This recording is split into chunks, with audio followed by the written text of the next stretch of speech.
Hello, my name is Branden Bryce. Welcome to the Veggie Gardener. Alright, so today we're talking about compost, specifically the action behind composting, building your compost, and maintaining your compost. Last time we talked about the knowledge behind composting. I talked about anaerobic versus aerobic,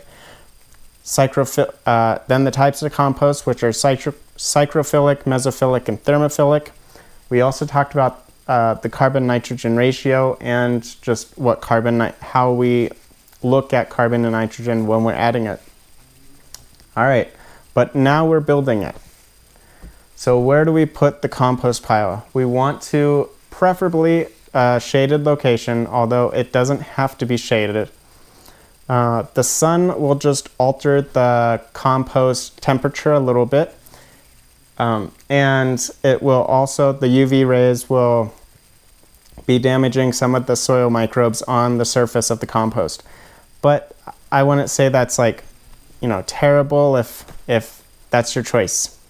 If you can only find a sunny spot, that's okay.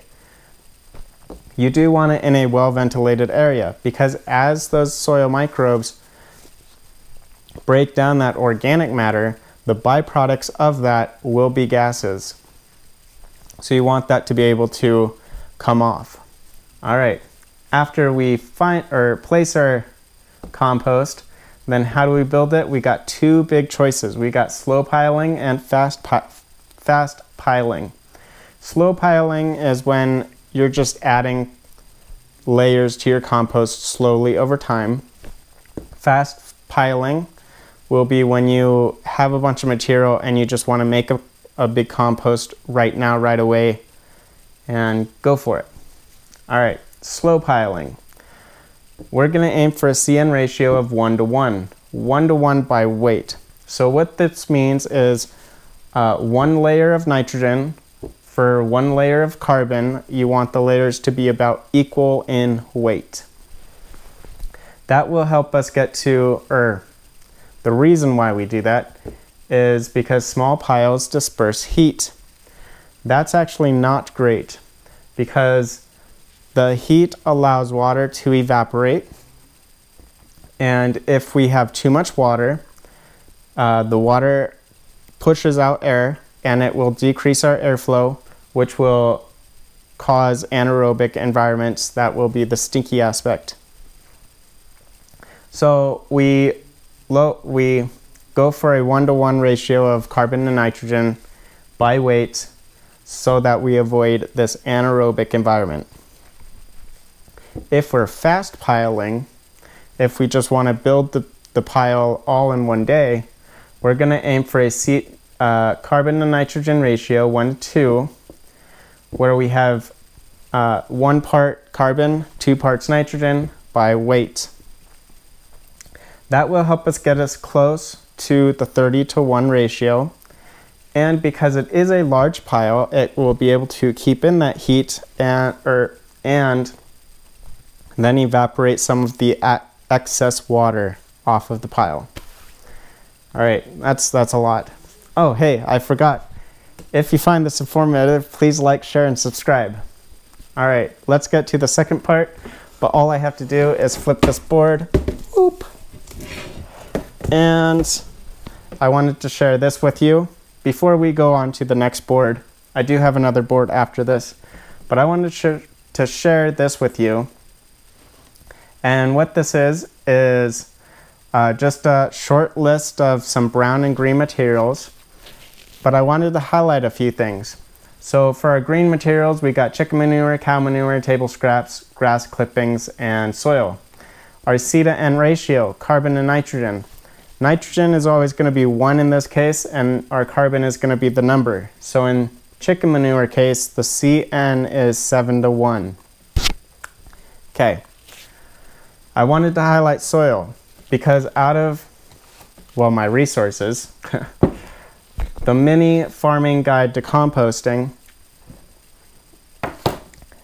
from this book, it says that soil has a C to N carbon to nitrogen ratio of 10:1. That's pretty low, especially when you're considering that we're trying to reach a 30:1 ratio.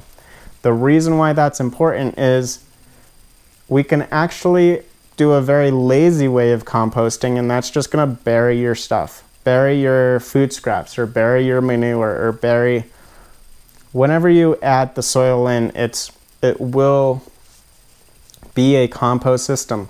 The cool part about soil is that even though it has a low C/N ratio, it actually is a really good buffer for either a too high of C/N ratio or a too low of C/N ratio. And in that case, I'm not sure if that 10 is the correct number, but I want you to know that.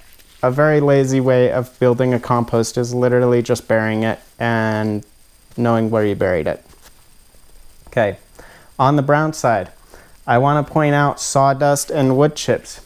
Last time I used I used an example in which if you pile a bunch of sawdust, or I think I said wood chips, in an area, it'll decompose, but very, very slowly. That's because the C/N ratio is 400 to 1, or in sawdust's case, it's 325 to 1, at least according to this book. Either way, that's very high. It's going to decompose super slowly. Now, luckily for us, everything decomposes eventually, but, you know, we're kind of time limited, so we do want that balance. All right. I'm going to clean up this whiteboard and we're going to get to more stuff. All right, hey, we're back.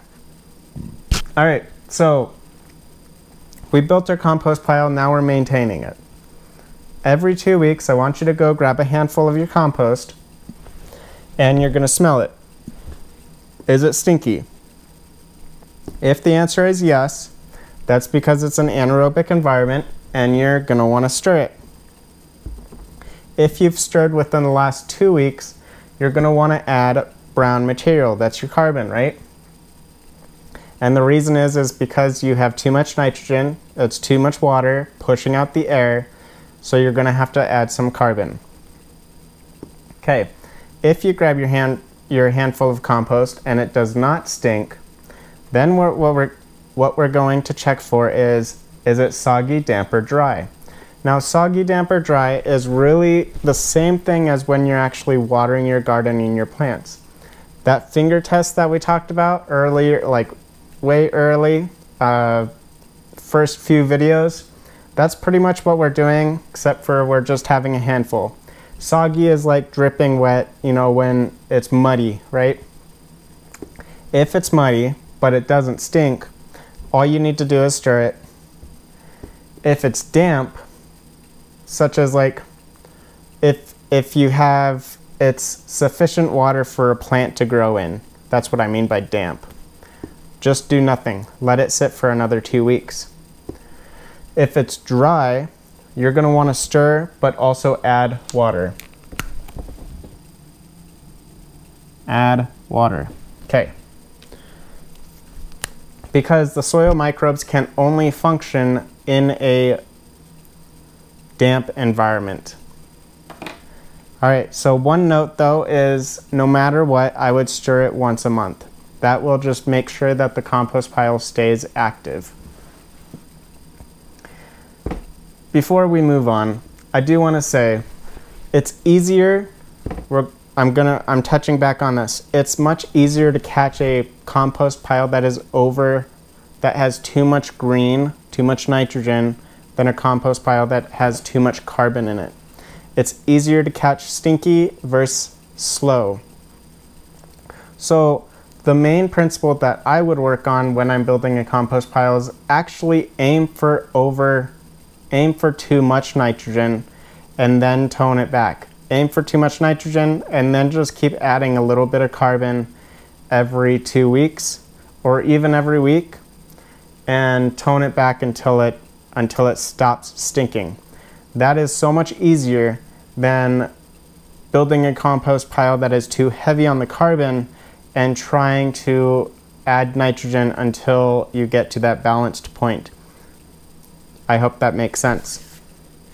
All right, so the compost pile is done when the original material is unrecognizable, it smells earthy, life moves into it, let me touch on this for a sec. So as the microbes decompose the material, they will release gases, but they'll also release chemicals that inhibit other life forms to live there. They will inhibit plant growth, and it will just be an unfriendly environment for some of that stuff. Now it's not, I don't think it's like very strong inhibitors, so obviously you'll have plants growing in compost a lot, you'll see that, but the point is there are some inhibitors, and so once life moves into it, such as earthworms, roly-polies, or I think they're called sow bugs, once life moves into it, it's a good sign that those inhibitors are gone or disappearing. All right. Then the last thing is you can test your compost and how it's going, or if it's done, by planting a few radishes in it, because radishes, they are very sensitive to those inhibitors. So planting grabbing a little bit and planting a few radishes in there and seeing if they just pop up, that's a good sign that your compost is done. But again, check off these others, because as I said, the inhibitors aren't that strong. So make sure it smells earthy, make sure that you can't tell what the original material was. I mean, a wood chip or two is fine. So, all right, cool. And that's really composting. We built their compost. Well, first we located a compost, built their compost, now we're maintaining it, and then it's done. And how to use it, well, just look back at a few videos. So, cool. All right, guys. Have a good day, and thanks for watching. Oh, wait. I did show it before, but my source, the main source anyways, is the Mini Farming Guide to Composting. And next time, next video, so it is cold outside, it just snowed, but I am trying to plant my carrots and beets and potatoes this week, so stick around for that, or, you know, keep an eye out for those videos. All right, thanks for watching, guys, and I hope you have a good day.